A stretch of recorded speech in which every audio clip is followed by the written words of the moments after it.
তোমাকে নিয়ে আজকে প্রিয়তম ছবি দেখতে যাব। আরে এই লোকটা আবার কে? আরে কে তুই? তোর এত বড় সাহস আমার গালে কিস করলি? তোর কত বড় সাহস, তুই আমার হবু বউয়ের গালে কিস করছস? দেখো রাগারাগি করো না, তোমার হবু বউয়ের গালে আমি কিস করছি এই কারণে তোমাকে আমি অনেকগুলো টাকা দেবো। দেখ, এমনি তো তুই আমার হবু বউয়ের গালে কিস করছস, আবার টাকার গরম দেখাচ্ছিস। তোর কি মাথা ঠিক আছে? আরে জিয়াদ রাখো, ওরা যখন এসে পুলিশের দানার বাড়ি দিব না তখন সব ঠিক হয়ে যাবো।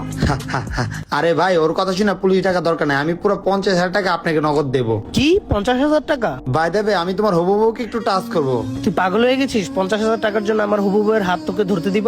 জিয়াদ আমাকে এতটা ভালোবাসে? আচ্ছা ঠিকই বলছো তুমি, 50,000 টাকা পুরো কম হয়ে গেছে। আচ্ছা বাদ দাও, আমি তোমাকে পুরো 15 লাখ টাকা দেবো, রাজি আছো তুমি? কি 15 লাখ টাকা দিবে? আমি বুঝতে পারছি তুই এইভাবে আমার কথা শুনবি না। আচ্ছা বুঝতে পারছি, তুমি আমার কথা এইভাবে শুনবা না। তোমাকে লাশ একটা অফার দিচ্ছি আমি, তোমাকে আমি 30 লাখ টাকা দেবো, রাজি আছো?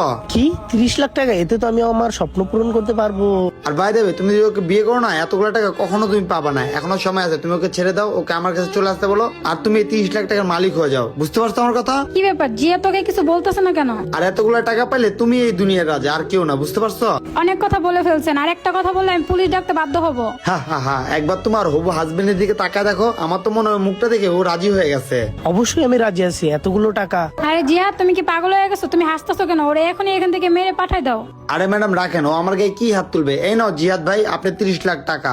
আজকে থেকে এই চড়ুই পাখি আপনার, আমার টাকা দরকার, ওকে না। আরে জিয়াদ তুমি এসব কি কথা বলতেছো? তুমি না আমাকে মন থেকে ভালোবাসো, কয়দিন পরে তো আমাদের বিয়ে। আর রাখ, আমি তোকে বিয়ে না করে এতগুলো টাকা পাইছি, এই টাকাই তো আমার দরকার, তোকে না। আমি তো ভাবতেই পারতেছি না যে তুমি আমার সাথে এমন একটা কাজ করবা। সি জিয়াদ। ভাই দেবে, আমি এই সব টাকাগুলো নিয়ে চলে গেলাম।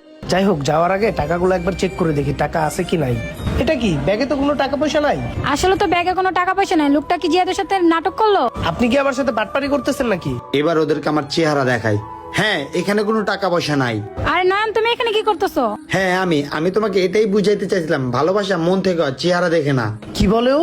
লোকটা কি বলতেছে? ভালো থাকো বৃষ্টি, আমি চলে গেলাম। মেয়েরা শুধু সৌন্দর্য খোঁজে। প্লিজ বৃষ্টি, তুমি আমাকে মাফ করে দাও, আমি বুঝতে পারি নাই, টাকার লোভে পরে আমি এইসব করে ফেলেছি। চুপ থাকো, তোমার এসব নাটক আমার সামনে করবা না। কি বলে বৃষ্টি, আমাকে মাফ করবে না? আজকের পর থেকে তোর আর আমার ব্রেকআপ। তোর চেহারাটা নিয়ে আমার সামনে কখন আসবি না। তুই তোর মতন ভালো থাকিস। এই বৃষ্টি শোনো, বৃষ্টি, এই বৃষ্টি দাঁড়াও, শোনো। নয়ন প্লিজ দাঁড়াও। নয়ন আরে বৃষ্টি আমাকে ডাকে কেন? আমি তোমাকে এটা জিজ্ঞেস করতে আসলাম, তুমি কিভাবে বুঝলা যে ছেলেটা চিটার? এই বিষয়টা আমার একটা মেয়ের ফ্রেন্ড আমাকে বলছে। ও বলছে তোমার বয়ফ্রেন্ড তোমার কাছে টাকার জন্য এত রিলেশন করছিল, আর এই ফাঁদে ও ছিল, ওর সাথেও সেম নাটক গুলা করছে, আর তোমার সাথেও সেম নাটকই করতেছে। বুঝতে পারছো? এই বিষয়টা আমি জেনে আমার খুব খারাপ লাগছে, তাই আজকে তোমার সামনে এই নাটকটা করছি। নাটকটা না করলে তুমি তো বুঝতেই পারতা না এই ছেলেটা অনেক বড় একটা ফটকা। তুমি তো তার সৌন্দর্য দেখে আমাকে ছেড়ে চলে গেছো, কিন্তু আমি তো তোমাকে ছাড়তে পারি না এরকম একটা ফটকা ছেলের কাছে, ঠিক না? নয়ন তুমি আমাকে এতটা ভালোবাসো, একটা বাটপার ছেলের পাল্লায় পড়ে আমি তোমাকে ছেড়ে দিলাম?